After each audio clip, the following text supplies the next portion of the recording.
हमें तो ऐसा लगता है कि पाकिस्तान के बहुत सारे समर्थक और डोनाल्ड ट्रंप के बहुत सारे समर्थक हमारी पार्लियामेंट में उपस्थित हैं और ट्रंप साहब जो हैं वो पाकिस्तान से कुछ रीसेट वीसेट करने के चक्कर में हैं। सेंट कॉम वाले वो गोरिल्ला को सॉरी गोरिल्ला है जो भी है वो उसको निशाने इम्तियाज दे दिया गया, निशाने इम्तियाज। तो पाकिस्तान तो उसने तो पकड़ ली है ट्रंप की नस, उसकी ईगो मसाज करते जाओ और फायदा उठाते जाओ। क्या लगता है आप? सर, मेरे जहन में थोड़ा अलग है कि ट्रंप तो मुखौटा है, ये निशाने इम्तियाज और ये दे दो, तो ये तो उसके एवज में था कि मुन्नी बेगम ने उसको नोबेल प्राइज के लिए रेकमेंड कर दिया था, तो इनने बोला चल तेरे को निशाने इम्तियाज दे देता। ऐसे यानी तो उसका कोई मायने नहीं रखता, क्योंकि जो पॉइंट में ला रहा हूं कि अंततः जो उनके स्टेट और डिफेंस डिपार्टमेंट देखता है कि पाकिस्तान टेबल पे क्या लाता है यूएस के लिए।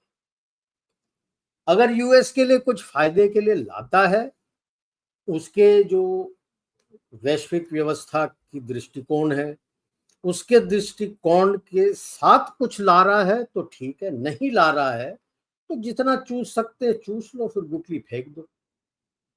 तो देता क्या, आज के तारीख में सबको पता है कि इस्लामिक मर्सिनरीज ऑन हायर के अलावा कख नहीं दे सकते, और कुछ है नहीं उसके पास देने के लिए।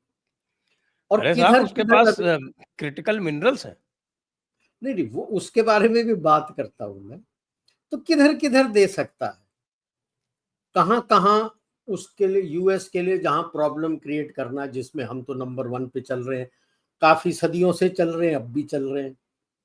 एक तो साउथ एशिया जिसमें भारत आता है, सेंट्रल एशिया में उनकी पकड़ आई नहीं है, रशिया चीन का दबदबा रहता है, और पॉसिबली चीन के शिनचांग रीजन में जहां पे कुछ कुछ अगर कर सकता है तो शायद कुछ कर सकता है। क्योंकि अभी हम रिमलैंड पूरा देखते हैं तो ये साउथ एशिया का इलाका है जहां पे आग नहीं लगी है, इसकी काबिलियत नहीं है साउथ चाइना सी या जहां पे कुछ कर ले। तो ये यहीं तक सीमित है, साउथ एशिया तक। वेस्ट एशिया में तो ऑलरेडी छिड़ चुका है, उसके आगे जाओ तो यूक्रेन में तो छिड़ चुका है। तो क्या ला रहा है, क्योंकि आर्थिक व्यवस्था से तो ये कख नहीं दे सकता, ये तो खुद ही अपने भीख पे टिका हुआ, जो यूएस को कहते हैं डोल पे, वो क्या देगा इनको। अच्छा, अगर हम वेस्ट एशिया देखते हैं, स्पेशली ईरान, ये ज्यादा कुछ ऑफर नहीं कर सकता। बीएलए और तालिबान ज्यादा ऑफर कर सकते हैं पाकिस्तान से, और ये बात उनसे छुपी नहीं है कि भाई आज बीएलए इतना ताकतवर है कि पाकिस्तान आर्मी के जो सिंध, बलोच, पश्तून और नदन एरिया के बंदे, वो तो लड़ ही नहीं रहे, वो तो हथियार दे के छोड़ जा रहे हैं, वहां पे ले ले, हमें कोर्ट मार्शल करना है कर ले। हिम्मत है उसकी, कितनों को कोर्ट मार्शल करेगा ये फील्ड मार्शल, खेत मार्शल कितनों को कोर्ट मार्शल करेगा। तो जो इन्हें पाकिस्तान को जोड़े रखा है वही डावाडोल हो रहा है, तो क्या टेबल पे लाएगा, ये तो पाकिस्तान को भी सोचना है। आज के तारीख में मेरे अंदाजे से इंडिपेंडेंट बलूचिस्तान और गिलगिट बाल्टिस्तान, ये दोनों बहुत मिनरल रिच है, रेयर अर्थ में भी काफी रिच है। ये दोनों जगह यूएस को काफी पसंद आएंगे।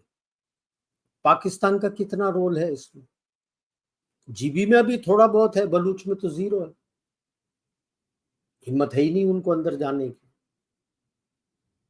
अब रेकोडिक को आपने चीन को भी बेच दिया, कनाडा से भी बात कर रहे थे, अभी यूएस को भी वही इलाका दे रहे हो। मैंने एक ही चीज कितनों को बेचोगे। ये जो गिलगिट में केवल रेयर अर्थ नहीं है, there are gold, silver and all that rare, अपने jewels are also available there mines में, कहते हैं, खोजना पड़ेगा। तो अगर आप देखो तो ये दो इलाके, आप बलूचिस्तान लेते हो तो अफगानिस्तान के साथ आप ईरान का स्यापा कर सकते हो, आप अजरबैजान के साथ ऑलरेडी टॉक में हो, सुनने में आया तुर्कमेनिस्तान के साथ बात करने की कोशिश कर रहे हो कि भाई वहां से भी कुछ करे, बट तुर्कमेनिस्तान में कोई काबिलियत नहीं। अजरबैजान चाहे कुछ कर ले, बट उसके पास भी उस तरह के फुट सोल्जर्स हैं। So the only ones he has to look at is ISIS वाले कुछ मिल जाए उसको जो वहां से कुछ करें। तो इधर से तो इसको मिल गए फुट सोल्जर्स। जीबी जो है उसके लिए बड़ा अहम है, because he can keep a watch on China and India also. तो पाकिस्तान को सोचना चाहिए कि यूएस मेरे से इतना दोस्ती क्यों कर रहा है। Has US learned from the Chinese? Chinese का एक 36 स्ट्रैटेजम्स होता है, जिसमें आप ये ले लीजिए कि 12 करके 3 चैप्टर हैं कि अगर आप ताकतवर हो, बराबर हो या वीक, और 3, और ये 12 जो है 6 और 6 डिफेंसिव और ऑफेंसिव स्ट्रैटेजीज है कि अगर आप ताकतवर हो तो आपने डिफेंसिव स्ट्रैटेजी क्या करना है, ऑफेंसिव स्ट्रैटेजी का क्या करना है। इसलिए 12 या 36, 36 स्ट्रैटेजम्स बोलते हैं उसको। उसमें 2 हैं, क्लैमर और या divergence in the east to achieve something in the west. मतलब ध्यान पूरा ईस्ट की तरफ ले जाओ। अभी वो जितनी चर्चा कर रहा है, जितने नैरेटिव्स इंडिया में चला रहा है, पाकिस्तान का ध्यान इंडिया की तरफ कर रहा है। अगर पाकिस्तान उसको इतना पसंद है तो बलूचिस्तान के विरुद्ध वो खड़ा क्यों नहीं है? अफगानिस्तान के ऊपर दबाव क्यों नहीं डाल रहा कि भाई टीटीपी को रोको?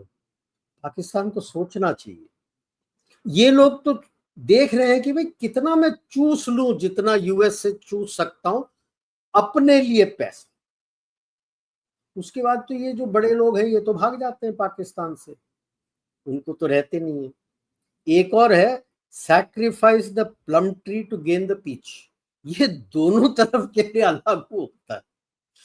Sacrifice the plum tree, Pakistan की जनता, टू गेट द पीच, मेरे लिए पैसे फॉरेन अकाउंट में। और यूएस के लिए क्या है, पाकिस्तान को सैक्रिफाइस कर दो, मुझे बलूचिस्तान और गिलगिस्तान तो गिलगिट बाल्टिस्तान में ले लूंगा, then I need Pakistan? So maybe in the shorter run उसको जैसे कहते हैं ना, हम लिक्विड ऑक्सीजन दे के रखेगा कि अब देखो, to be frank, he has close to $1 trillion in debt. Close to $1 trillion, सारा डेट ले लो, पर्सनल, प्राइवेट एंड गवर्नमेंट, और उसके कंपनियों की अगर आप डेट ले लें, क्लोज टू $1 ट्रिलियन। कोई 30 ट्रिलियन वगैरह बोलता है, मैं उतना मानता नहीं हूँ। गवर्नमेंट की 87 बिलियन अगर लेते, $87 बिलियन डेट है। और आईएमएफ से पैसे कितने आ रहे हैं टोटल? ये पूरे 1-1.5 साल के ट्रांशे में अभी लास्ट मई के महीने में मिला था, जून में तो अभी तक आया नहीं है। टोटल 7 बिलियन है। और अगले साल जब तक खत्म होगा तो इसका तो और बढ़ जाएगा। और 30% से ज्यादा इसने चीन को देना। मतलब अब ये हो गया जैसे कुछ लोग जिंदगी में करते हैं कि credit card to credit card, यहां से खत्म हो गया तो उधर ले लिया। यानी you are living on credit to pay off your loans. वही हालत आज पाक की है कि कुछ भी कर ले भाई साहब, ये लोन तो उस चुका सकता नहीं है, वो उसके पास दमखम है नहीं। और जो उसने अपना एजुकेशन सिस्टम, शिक्षा प्रणाली पूरा रेडिकल चेंज कर दिया है, तो वो थैंक यू है यार, क्या पढ़ के आएंगे और क्या पढ़ाएंगे और क्या देश को चलाएंगे? तो ये तो खत्म नहीं होने वाला। तो मुझे तो पूरा यकीन है 5 साल के अंदर ये ऊपर वाले जितने नवाज शरीफ, शहबाज शरीफ, मरियम शरियम, ये अपना मुन्नी बेगम, ये सब भाग चले जाएंगे, दाएं बाएं कट लेंगे पैसे लेके और छोड़ देंगे इनको, यार तुम जानो और जी लो जैसे जीना है। सोच ये एक खत्म कर दिया है पब्लिक का। हम पहले ये डिस्कस कर चुके हैं कि यूएस तो अफगानिस्तान को पहले ही पेमेंट कर रहा है तालिबान को yes on a weekly and monthly basis. Yes, वो तो पेमेंट चला जा रहा है उसका। I think about 87 million per month कुछ ऐसी कुछ दे रहा है उसको।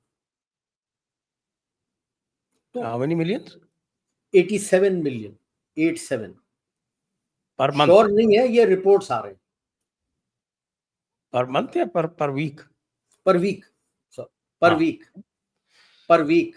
It's almost 400। ठीक है, तो बिलियन कर देगा उसको। तो उसके अगर उसको बगराम चाहिए तो उसको कल एक ये इशू आ रहा था कि साहब की यूएस इज कोर्टिंग पाकिस्तान। मेरे को क्वेश्चन पूछा किसी ने, US is courting Pakistan because they want to take over Bagram base. मैंने कहा भाई, उनकी रिलेशनशिप अफगानिस्तान से ज़्यादा स्ट्रांग है। जिस दिन चाहेंगे कहेंगे हम बगराम में रहना चाहते हैं, तालिबान वाले कहेंगे वेलकम।